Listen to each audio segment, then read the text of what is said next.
All right, since that last video that where I did talked about Breath of the Wild and why I can't really play it, did pretty well. I didn't think it would do as well as it has been doing. So thank you guys for watching that and liking that video and all the positive comments too. I don't worry about playing it and all that stuff. Like I'm not worried about playing that game, but it just sucks that like I can't fully complete the game. Like I know I can skip those shrines, but when it comes to like Zelda games and stuff like that, I like to 100% them.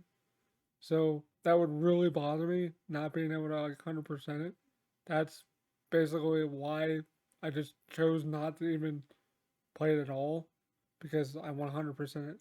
But anyway, that's not the point of this video. The point of this video is just me talking about another random topic that popped in my head, and I'm like, you know what? People might agree or disagree with me or whatever, or think this topic is stupid to talk about, but I'm going to talk about it anyway because I want to try to do a video, a couple videos a week if I can. All this month if I can. I'm gonna try to. I can't make any promises, but I'm gonna try to. If I think of random topics that I think are interesting, I'll make videos on them. So if you guys really do like this kind of content, where I just randomly talk about stuff that pops in my head, and yeah, if you like this stuff, leave a like, comment down below, subscribe, click the bell button, all that good stuff. Consider supporting me on Patreon. It really helps out a lot. I don't usually say that right here at the beginning of videos, but I really appreciate all the support I'm currently getting, and it would really help out a lot, especially getting new equipment and stuff, because I do want to upgrade some more equipment, and I'll make a separate video talking about that at some point down the road, so you guys know what my plans are with Patreon. But anyway, without further ado, let's get on with the video and today's topic that I have for you guys. So earlier today, I was just bored looking at my Switch collection, and I was like, "Hey, since I recently bought Hyrule Warriors Legends on 3DS out of morbid curiosity, why don't I just try to finish Hyrule Warriors Definitive Edition?" And I was playing it, and I forgot how much they kind of updated the combat from like Age of Calamity 2, or I should say, how they updated the combat from Hyrule Warriors to Legends then to Age of Calamity, because Age of Calamity is definitely uh, better in the combat aspect of the game, but in frame rate, definitely um, Hyrule Warriors Definitive Edition is definitely better. You get pretty stable 60 FPS, it seems like, and plus that was a Wii U game, and they basically ported over the Wii U game and the 3DS game and basically combined them into one cohesive game, which is pretty cool. And I'll do a video talking about the 3DS version because I think that version is pretty cool for what it actually is. If you guys want to see that video, let me know in the comments. But anyway, so I was playing it and I couldn't remember like where the golden skulltulas were located. They kind of let you know where they are kind of on the map when they appear, but they don't tell you the exact location. So it's kind of hard to find them. So I was like, I told my wife, I'm like, hey, can you go downstairs and get the strategy guide from the bookshelf for Hyrule Warriors that I had when I bought the Wii U version? And she's like, yeah, I'll go grab it. And I forgot to tell her that it wasn't labeled. It just had no name on it. But she brought up Zelda Link Between Worlds guide and that one as well. And it got me thinking. I was like, man, I really miss having actual physical, tangible strategy guides for like modern games.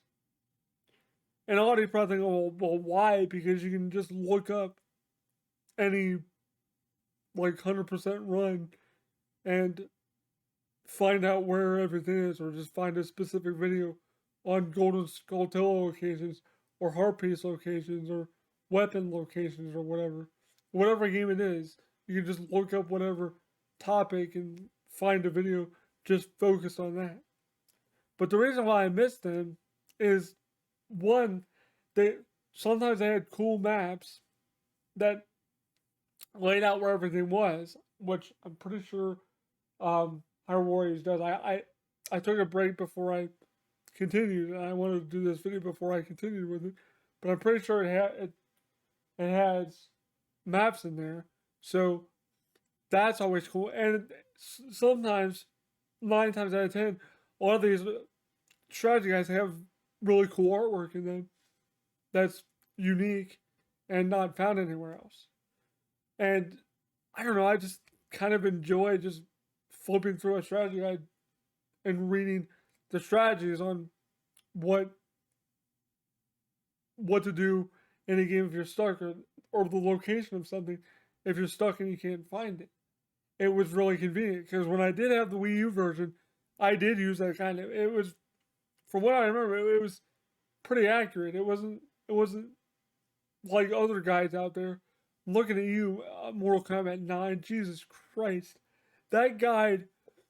I don't want to go off on a tangent here about like bad strategy guys, but that Mortal Kombat 9 or just Mortal Kombat was the worst strategy guide I have ever bought in my entire life. Because I'm not even kidding you.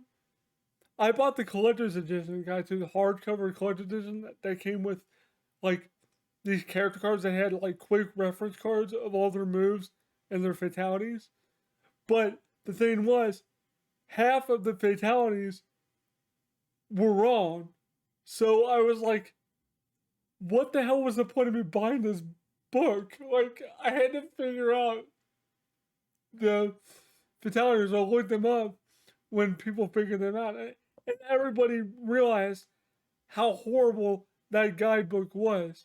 I think it was both the collector's and the standard guide. I think they were both just as horrible.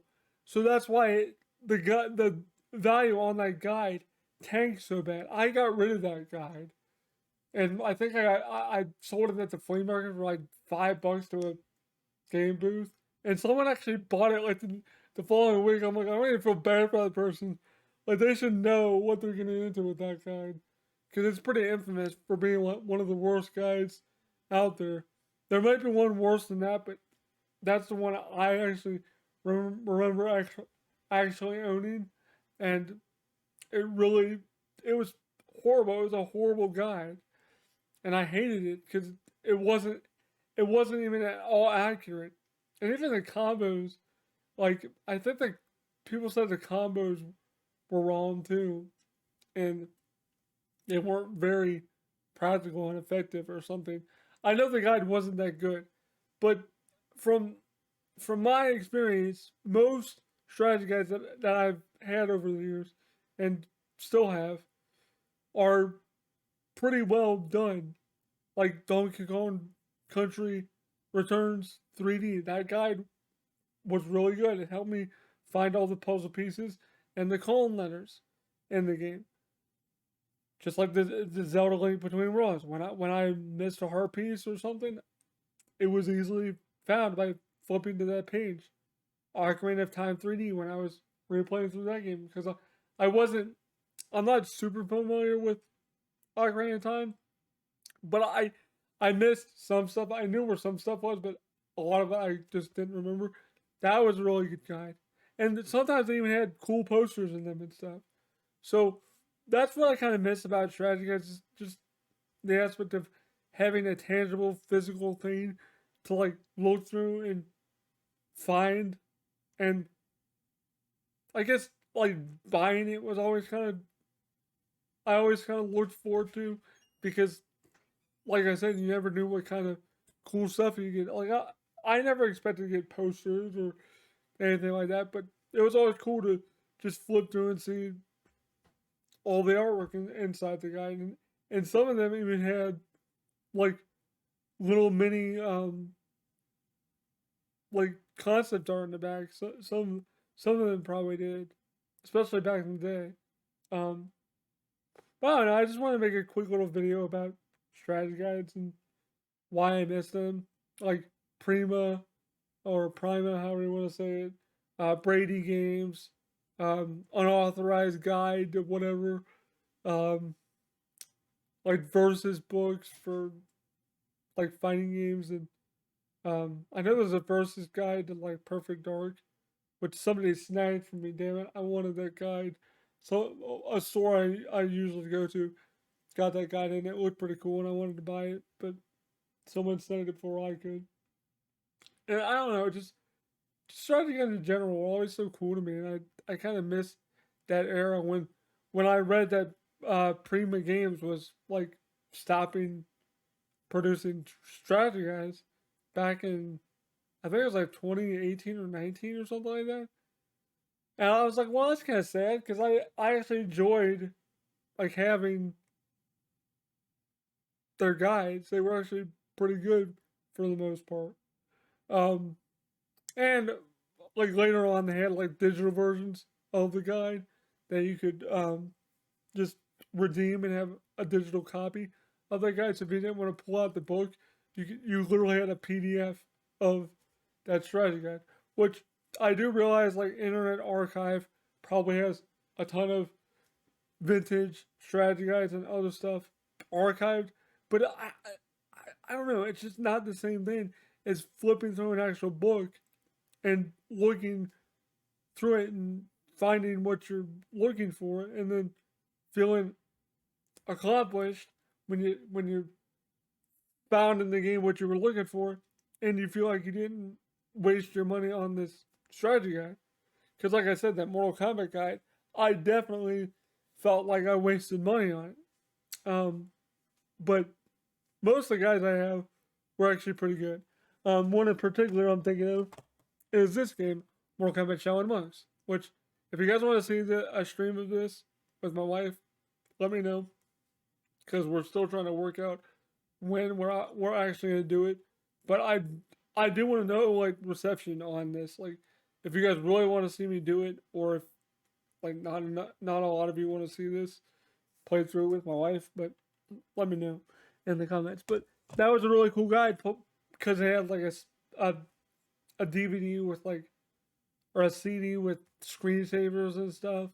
And there were all like the Dragon Ball Z Budokai guides had, I think Budokai 2 had like a special DVD with it, and I think one of the Tenkaichis did, where they had like previews of stuff.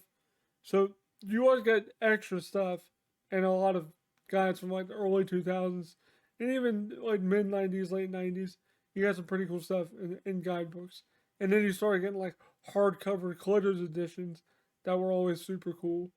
Like I have Wolfenstein 2, New Colossus, the collector's edition, because it was like $10 on eBay, and I figured why not pick it up for just for $10. So yeah, all I want to do is just chat about this for a little bit. Like I said, I don't know how well this video is gonna do, but I just want to do a video talking about it just because I I really do enjoy and miss strategy guides, and I think they're kind of a relic of what us old timers used to have to um, look to before the advent of like GameFAQs and YouTube. So I hope you guys enjoyed this video. Thanks for watching. Please leave a like, comment down below, subscribe, all that good stuff. You guys know the drill. Anyway, thank you guys for watching this video, and thank you to my Patreon supporters for supporting the channel. Shout out to go to MattY99, Reaper7734, Title Cal, Harry Fernandez, AJ Godawa, Zoal Adfi, It's Me, Charliz, Joe, William Swift, Griff17, Charlie McKeon, Reverse Security, Zoo Hall, Artistic Tomahawk, Preliab, Just Drew, Ari Madsane, Benjamin Tillon, HHG Van, George McConnell, and X Tinctus, and finally, Elliot Scott. So thank you guys for supporting the channel. Thank you to those who do support me on memberships. I don't know why you guys do, but I really do appreciate it. It does help out the channel a lot with AdSense. So thank you guys so much for doing that. It really does help out. I really do appreciate it. Hope you guys enjoyed this video. Let me know if you guys missed strategy guides, or what strategy guides you had growing up or still maybe have. Just let me know in the comments below if you have fond memories of strategy guides. I'm just curious. Anyway, thanks for watching. Peace. What am I going to do for a thumbnail for this video? I don't know how to figure it out.